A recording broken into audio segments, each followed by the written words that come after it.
Hear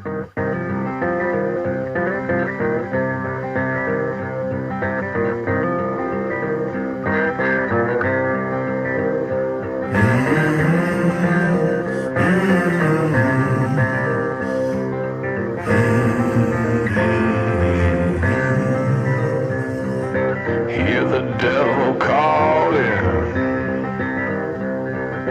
Hear the devil calling. Well, I hear the devil calling. Gotta pay him what he's due. I can't stop the dogs of war. I can't stop the dogs of war.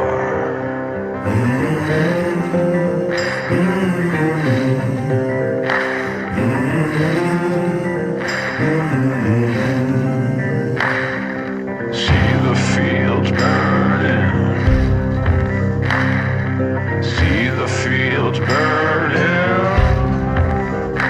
Well, I see the fields burning, 'cause hell is coming through. I can't stop the dogs of war. I can't stop the dogs of war.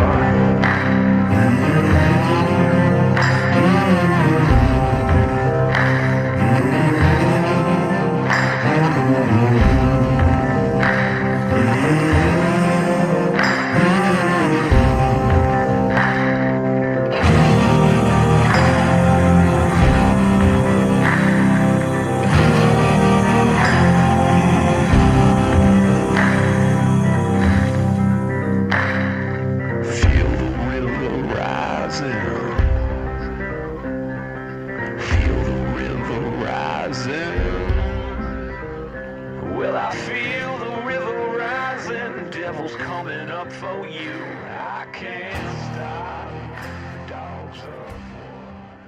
Hey guys, this is James with the Remote Concepts today, and we got something very special for you guys to check out. We got Dave from Discount Hobby Warehouse with us, but no, he's kind of special ed maybe.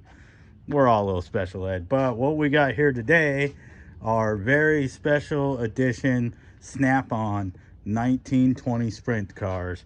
These were run on board tracks in the 20s. If you haven't seen this, the only way you can get these, I'm sure you've seen some things on the internet, is through some voodoo black magic on the internet, if you haven't spent a bagillion dollars with Snap-on. But unfortunately, all the videos we've seen on the internet is just somebody driving this thing around a parking lot because they're too scared to actually wheel it. Well, we're not too scared to wheel it. You can tell these things are dusty and dirty. We did what these are meant to do.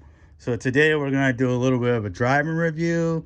We're going to do a little bit of tech talk and maybe show you some differences between the actual car and what Traxxas and Snap-on did to create this car. Kind of some of the ways they cheated, maybe. Some of the history behind these cars. So what do you think, Dave? What was your impressions of this? Hands down, it's far more fun than I thought it would be to drive. I mean, did you think it was worth the price of admission? We're not going to say how much we paid. Probably, maybe a little bit more than should be. But hey, they're exclusive, right? Yep. Yeah. No, they're good. Yeah. Absolutely. They're way more awesome than they thought they would be. So we've slid these around the parking lot behind the shop. Got on the brakes, and on tarmac, they're fun. They're zippy. The steering could be a little better, but it's not bad. But man, in a dirty field, we went to a baseball diamond. So we were trying to get you guys a shot on the banks of a bicycle velodrome.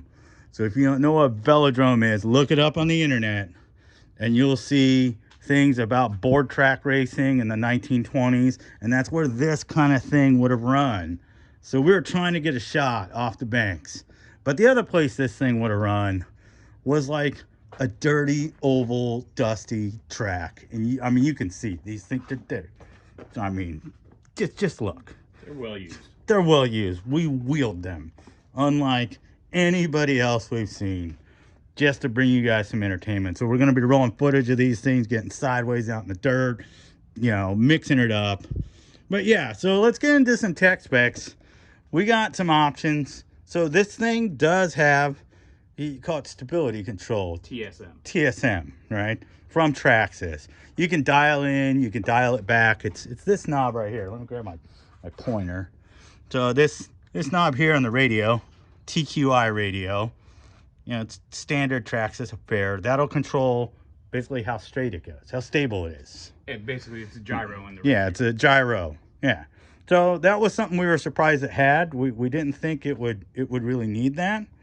But yeah, it's there. So you can dial that in or dial it up, dial it back. Or turn it off. Or turn it off, which is probably what we would do, and just let this thing get sideways. Oh, we got visitors here. We got Dora. Hi, Dora. Cat? Yeah. Cat. She wants food. She has 8. So the next thing we got in this is a brushless 2-cell kit. It's lipo ready. And speaking of lipos, we have some options here for things that actually fit this. Because I don't think many people have actually tried to fit a different battery in this thing. Not to our knowledge. So we figured out kind of what batteries will fit in here. It's a 3300 kV. Yeah. Little 2-cell brushless. I mean, it almost looks like a sealed can, but I mean, basically it is. It's kind of a sealed can brushless motor. So it doesn't have the fancy billet case, but they whiz and bang, and it runs good on a 2-cell. It's probably, that's all it needs. 35 miles an hour. Yeah, somewhere around there. Yeah, for this is plenty. Super entertaining, super punchy. There's no slipper clutch. It's just direct drive with this suspension here. I don't know if you can see it in there. I mean, the drive shaft kind of moves up and down, and it's direct drive to this live axle. It's a 1920s looking axle. And then what people think are shocks, we'll talk about that in a minute when we get into some of the history of this car.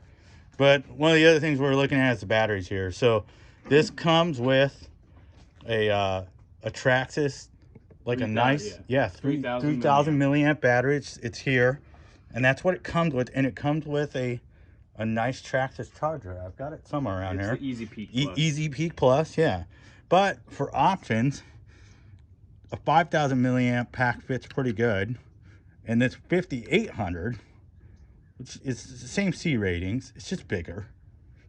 Those will fit, no problem. And we're under the suspicion that if you got one of these, you could put almost any 2-cell soft pack in it up to about 5,800 milliamp. 56, 5,800, I think it's going to fit. Yeah. No problem. So there's some battery options. These are Traxxas batteries, obviously, but for off-brand, soft cell shell should work. So, all right, let's get into some trivia. Basically, I don't know, some history. Yeah. So, these front, what we would call shocks. These were actual shocks in the 1920s on a car like this, early cars. But what Traxxas has done is the leaf spring here is just for looks, really. The car is actually sprung off of these shocks, quotes. It's actually a spring in here. So originally these would be a metal plate and a big rubber puck, and you would tighten down the nut in the center, and that's what would control the dampening on a real car. So the leaf spring would actually hold up the car, and these would dampen the car. But that's not the case here. Traxxas took a little liberty, and they made this into the actual spring that holds the car up. So I don't know if we're going to have many tuning suspension options for this later. Not that it really needs it. If it ever takes off to the public, I think it'll be popular enough to warrant different spring rates. Yeah, and we're hoping like that Traxxas brings this to the masses. Like that this isn't just some special thing that not everybody's going to be able to get. Because you're going to see from the footage, these things are a riot to drive in the dirt. They just get sideways, and yeah, it's everything these things should have been. Like, yeah. So other interesting facts here, you got the battery tray. That's obvious where that goes. It's direct drive on the transmission. It's got a wire wheel on here, so this doesn't actually hold the wheel on. This is just a center cap, and there's actually an outer spoked area in the cap. And there's an actual wheel nut back here, and this is not 12 mil hex like any other car. So, robust. We'll see how durable the wheels are. they seem to be okay. I mean, we've been sliding around in the dirt and skidding on the street, and I mean, I think one of my rears has a little wobble. Okay, no big deal. And then you got your receiver box. This is your steering here, steering servo, and this goes through kind of a weird linkage. So you have a little servo saver here, and then it goes to this kind of through arm here. I don't know, Dave, can you run that wheel over there? So you can see this actually move. Yeah, you see that lever move on the outside of the car? So that's how these was steered back in the 1920s. You look at an early 30s car, you know, the steering box was on the side like that, and it was like a lever. And then you get this really cool hub here, wraps around, you know, kind of like almost like a VW, you know, type steering. So the Traxxas did an awesome job. Snap-on put up the money to develop this, and this was actually a car that Snap-on sponsored in the 1920s, 24, 26, in that realm when these cars were racing. And so we can talk a little bit about the actual engines that ran these cars in real life. This is obviously a 2-cell lipo-powered machine, but back in the 20s, these were powered primarily by massive 4-cylinder engines. So you would have a 2.7 up to like 3.2 liter, what they would, you know, call a Miller motor or an Offenhauser engine. And these things were kind of like flathead twin cam engines. They're awesome engines. So things, you know, details like you see on the side of this thing, this little item here, these didn't have like a mechanical fuel pump. The driver would actually have to pump this thing to keep the fuel pressure up, to feed the carbs, to feed the engine. The other thing too is these didn't have traditional ignition systems. They had a big magneto box driven off a gearbox off the front of the motor, and there was actually like a slipper unit in there, and they could vary, you know, have like variable timing through the magneto. Through the, you know, some of these would have twin spark on them. The cam covers actually held the cams into the head.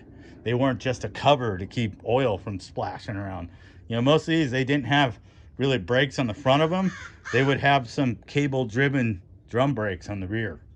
Like, fucking scary, man. Rudimentary brakes at best. Rudimentary brakes at, yeah, no hydraulics in this bad boy.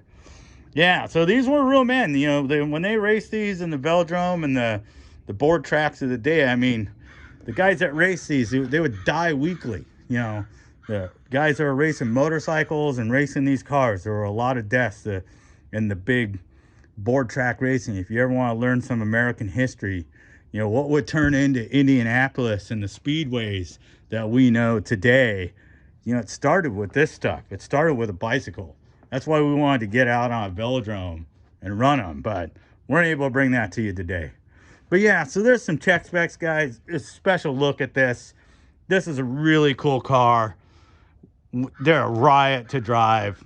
We got them out and got them dirty. We're going to show you guys the footage. If you get a hold of one, do it. You're going to have something special on your hands. You know, even if Traxxas releases this, it won't be the Snap-on version. You guys thoughts, Dave? Same thing. You know, it's a special car. Yeah. It's completely different. Traxxas or no one has ever done anything like this before. Yeah, so many new parts. I mean, other than like, you know, it shares some bearings and a stub axle with a slash. Like, that's it. Everything else is new. Snap-on went out of their way to develop this.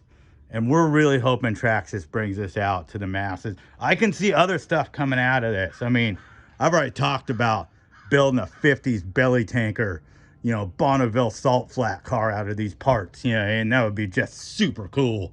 Or a 32 Highboy done in a 50s land speed style, you know, call it the El Mirage, for the El Mirage lake bed.